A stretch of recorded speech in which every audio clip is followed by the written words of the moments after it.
Halo semuanya, selamat datang kembali di channel Neronime.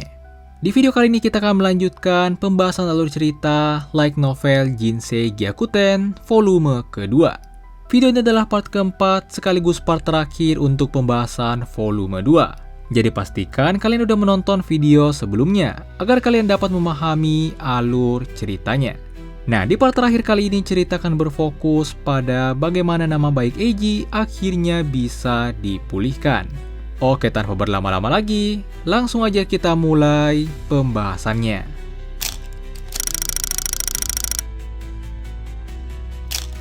Berlanjut dari part sebelumnya, sekarang scene berpindah ke POV Miyuki. Jadi setelah dibuang oleh Eiji, Miyuki tuh sama sekali nggak bisa tidur dengan nyenyak. Nah, saat ini dijelasin kalau Miyuki itu sedang mimpi buruk. Di dalam mimpinya itu terlihat Eiji yang pengen mengakhiri hidupnya dan melompat dari atap sekolah. Miyuki di sini berusaha untuk menghentikannya. Ia mengaku udah berbuat kesalahan dan terus minta maaf. Tapi pada akhirnya itu semua sia-sia dan Eiji itu akhirnya melompat. Setelah itu Miyuki melihat ke bawah dan terlihat kalau lapangan sekolah tuh udah penuh dengan darah. Di titik ini, Miyuki pun akhirnya terbangun dari mimpinya dan tubuhnya tuh penuh dengan keringat dingin. Di pagi hari ketika ia pergi ke sekolah, Miyuki tuh udah nggak punya semangat lagi. Setelah itu terdengar pengumuman bahwa para murid tuh diminta untuk ngumpul di gimnasium. Mereka tuh diminta ngumpul untuk mendengarkan pengumuman dari kepala sekolah. Nah, di sini kepala sekolah tuh menyampaikan dua hal penting. Satu kabar buruk dan satu kabar baik. Yang pertama, ia tuh menjelaskan dari kabar buruk dulu. Jadi kabar buruknya adalah pihak sekolah tuh udah dapat pesan dari pihak polisi bahwa salah satu murid di sini tuh terlibat dalam kasus penganiayaan. Kalau ada seseorang yang tahu pelakunya atau ada yang merasa bersalah, ia tuh diharap untuk menyerahkan diri atau melapor ke sekolah. Setelah itu, sekolah pasti akan mengurusnya. Nah, ketika mendengar informasi itu, para siswa di sini tuh kebanyakan mengira bahwa kasus penganiayaan yang dimaksud adalah Eiji yang bertindak kasar pada Miyuki, sesuai dengan rumor yang telah beredar. Tapi di sini Miyuki tuh tahu kebenarannya. Ia langsung sadar diri kalau yang dimaksud kepala sekolah tuh bukanlah Eiji, tapi sebaliknya yang dimaksud adalah dirinya bersama dengan Kondo yang telah membuli Eiji. Setelah itu kepala sekolah kemudian melanjutkan dan mengungkapkan bagian kabar baiknya. Kepala sekolah mengungkapkan bahwa baru aja Eiji dan Ai itu sudah menyelamatkan nyawa seseorang dan karena itu mereka ingin diberi penghargaan oleh pihak damkar. Ketika mendengar itu, para siswa di sini tuh sangat terkejut. Karena Eiji yang tadinya mereka kira adalah pelaku penganiayaan, ternyata malah sebaliknya ialah yang berbuat baik dan udah menyelamatkan nyawa orang. Nah, di sini orang-orang tuh mulai meragukan rumor yang beredar. Di sini juga lah Miyuki tuh mulai kehilangan kesadaran dan gak lama kemudian ia pun akhirnya pingsan. Sementara itu kita berpindah ke POV Kondo. Saat kepala sekolah mengungkapkan kabar buruknya, berbeda dengan Miyuki yang langsung paham dan sadar diri, di sini Kondo tuh malah sangat santai. Pemikirannya tuh sama seperti kebanyakan siswa lainnya yang mengira kalau yang dimaksud adalah Eiji. Tapi semuanya berubah ketika kepala sekolah mengungkapkan kabar baiknya yang membuat para siswa langsung meragukan rumor Eiji. Di titik ini, Kondo tuh langsung sadar kalau dirinya udah dijebak. Wawancaranya dengan Takayanagi Sensei dulu membuatnya berpikir bahwa seolah pihak sekolah tuh udah mempercayai kata-katanya dan akan menghukum Eiji. Tapi siapa sangka Takayanagi Sensei ternyata terus mencari tahu hingga mendapatkan kebenarannya. Selain itu, cara penyampaian kepala sekolah di sini juga sangat cerdik. Jadi pertama-tama kepala sekolah tuh menyampaikan tentang kasus penganiayaan yang membuat para siswa berpikir bahwa itu adalah perbuatan Eiji. Setelah itu kepala sekolah kemudian baru mengungkapkan bahwa Eiji telah menyelamatkan nyawa seseorang. Di mana cara penyampaian seperti ini seolah langsung membantah rumor buruk tentang Eiji yang telah beredar. Di sini Kondo tuh terlihat melirik pada seorang gadis di barisan lainnya. Kondo melirik seolah meminta bantuan. Tapi gadis itu terlihat nggak peduli seolah udah membuang Kondo. Kondo pun menyadari kalau dirinya udah berakhir dan udah nggak ada harapan. Sekarang scene berpindah ke POV Takayanagi Sensei. Saat ini, Takayanagi Sensei sedang melihat Kondo yang panik dan kabur dari gimnasium. Jadi sementara Miyuki pingsan, Kondo tuh malah panik dan langsung kabur dari gimnasium. Menurut Takayanagi Sensei, tindakan Kondo yang panik seperti itu justru sangat bodoh. Karena dengan begitu, maka orang-orang tuh pasti akan makin mencurigai Kondo.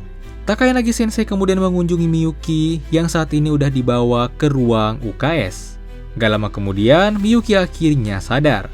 Ketika Miyuki baru sadar, ia tuh tiba-tiba teriak histeris sambil memanggil nama Eiji.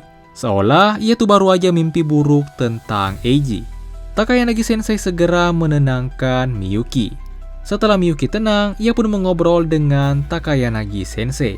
Di sini Miyuki akhirnya mengakui semua dosa-dosanya pada Takayanagi Sensei.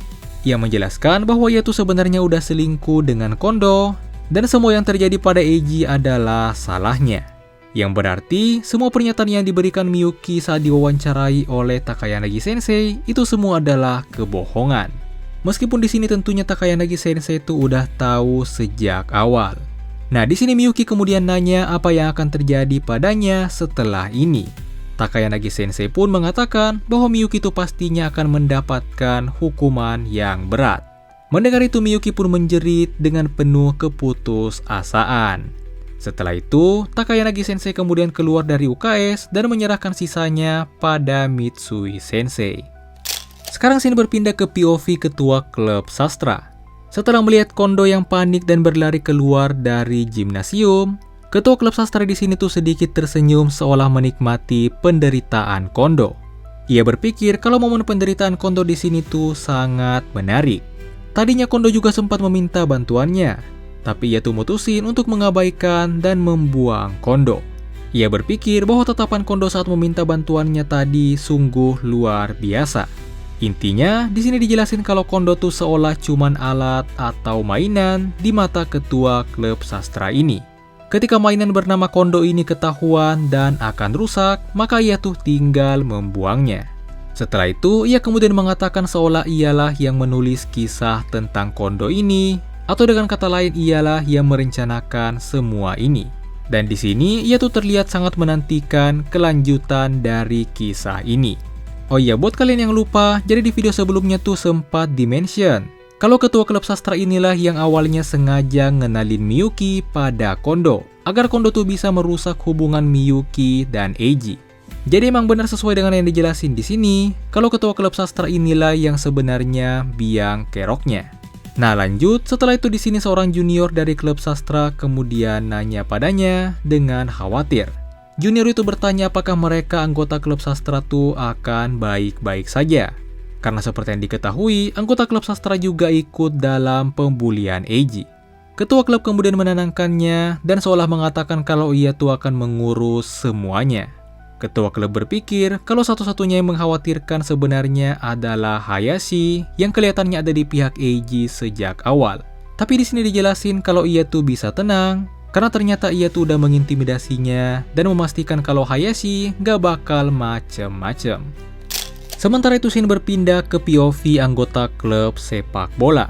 Jadi setelah melihat Kondo yang panik dan berlari meninggalkan gimnasium, semua anggota klub sepak bola tuh kompak menertawai Kondo. Di sini mereka juga sepakat bahwa jika mereka juga dicurigai atas kasus pembulian Eiji, maka mereka tuh semua akan menyalahkan Kondo. Sementara itu berpindah ke POV Eiji. Jadi setelah pengumuman di gimnasium, saat ini Eiji sedang bimbingan terpisah dengan kepala sekolah. Di sini kepala sekolah juga sempat berterima kasih karena Eiji bersama Ai udah nyelamatin nyawa orang lain. Dan itu tentunya mengharumkan nama sekolah. Eiji mengatakan kalau itu juga berkat orang lain dan tentunya berkat Ai yang juga membantunya. Kepala sekolah pun mengatakan kalau sebenarnya tadi tuh Ai juga mengatakan hal yang sama. Ai juga pada akhirnya malah memuji Eiji. Jadi di sini kepala sekolah pun mengatakan kalau Ai dan Eiji memang cocok. Sementara itu, kita berpindah lagi ke POV Ai. Jadi saat ini Ai tuh sedang memantau sosmed. Ia menyadari kalau orang-orang tuh makin meragukan rumor buruk tentang Eiji. Intinya semua orang tuh fokus ngomongin tentang Eiji. Nah, di sini Ai juga ikutan komen sekali. Dan karena komen itu, topik utama di sosmed pun langsung berubah dan jadi terfokus pada pelakunya. yaitu Kondo dan Miyuki. Orang-orang pun akhirnya rame ngomongin Miyuki yang sempat pingsan dan Kondo yang malah panik dan kabur dari gimnasium. Karena tindakan mencurigakan mereka itu, maka orang-orang pun makin yakin kalau pelaku utama dari pembulian Eiji adalah Kondo dan Miyuki. Ai di sini sangat puas karena orang-orang akhirnya mengetahui kebenarannya. Ai bahkan sempat berpikir untuk meminta bantuan ayahnya. Jika semisal Kondo menggunakan kekuasaan ayahnya untuk menghindari hukuman, maka Ai juga akan meminta ayahnya untuk mengatasi itu. Nah lanjut, jadi sebenarnya saat ini Ai itu sedang berada di belakang panggung bersama Eiji. Jadi di siang hari para murid diminta untuk berkumpul lagi di gimnasium. Kali ini akan diadakan pemberian penghargaan pada Ai dan Eiji oleh pihak damkar. Nah di belakang panggung saat ini Eiji terlihat sangat gugup.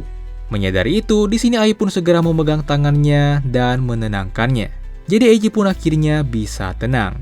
Gak lama kemudian nama Ai dan Eiji akhirnya dipanggil, dan dengan panggilan itu mereka berdua pun naik ke panggung dan berdiri di hadapan semua orang.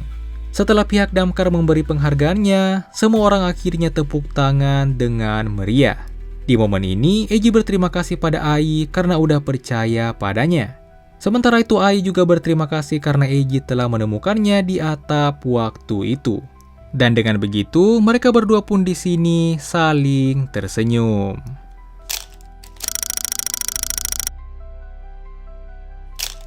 Di jam istirahat makan siang, saat ini Eiji dan Ai sedang berada di atap sekolah dan lagi makan bareng. Hari ini Ai membuatkan bekal untuk Eiji. Ketika Eiji membuka dan memakannya, ia kemudian memuji masakan Ai. Mereka berdua kemudian lanjut ngomongin tentang makanan. Setelah itu mereka berdua kemudian penasaran apakah ada murid yang ngelaporin Kondo dan Miyuki. Tapi di sini Ai mengatakan kalau meskipun gak ada, ia tuh sangat yakin bahwa mulai dari sini pemulihan nama Eiji telah dimulai. Ai menyadari bahwa orang-orang di sekolah tuh udah mulai meragukan rumor buruk tentang Eiji. Selain itu Ai juga akan selalu berada di sisinya dan selalu mendukung Eiji. Eiji pun di sini berterima kasih karena Ai tuh selalu mendukungnya. Setelah itu mereka kemudian lanjut ngobrolin tentang novel. Jadi semalam Eiji tuh udah mengupload novelnya ke situs web novel. Nah diketahui kalau ternyata banyak yang menyukai novel buatan Eiji itu. Bahkan saat ini novelnya tuh udah masuk top 1 harian di situs itu. Mendengar itu di sini Ai juga ikutan senang dan ia pun tiba-tiba memeluk Eiji.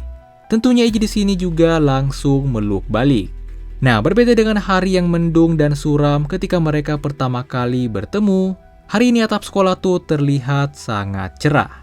Mereka menyadari kalau hidup mereka tuh sedikit demi sedikit mulai berubah ke arah yang lebih baik.